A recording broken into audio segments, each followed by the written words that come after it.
नमस्कार, माझं नाव तुषार सतीश बदाने, राहणार मालपूर, तालुका साक्री, जिल्हा धुळे। आमच्याकडे काही दिवसापूर्वी निर्मल कंपनीचे प्रतिनिधी आले होते। त्यांनी आम्हाला निर्मल गव्हाचा सल्ला दिला।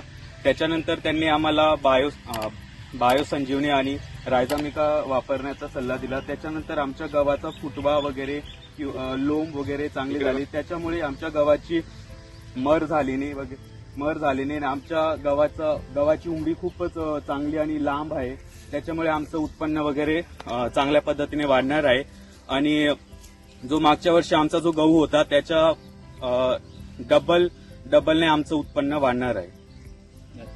तर सर, तुम्हाला रायझामिकाचे फायदे काय झाले? म्हणजे जर्मिनेशनचा 100% झाला का तुमचं? हा, 100% झाला। त्याच्यामुळे आमचा गव्हाचा फुटवा पण झाला, प्लस काही मर वगैरे झाली नाही त्याच्यात। मागील वर्षापेक्षा तुमच्या या वर्षाच्या गव्हाला फुटवे जास्त झालेले आहेत आणि प्लस त्याच्यात जी लोंब आहे त्याच्यात साईज पण वाढली आणि त्याची जी लांबी आहे ती आहे आणि वरच्यापर्यंत ती भरलेली आहे। वरती ती पण भरलेली आहे, तेवढी तिथपर्यंत ती भरलेली आहे। हो, चांगली गोष्ट आहे।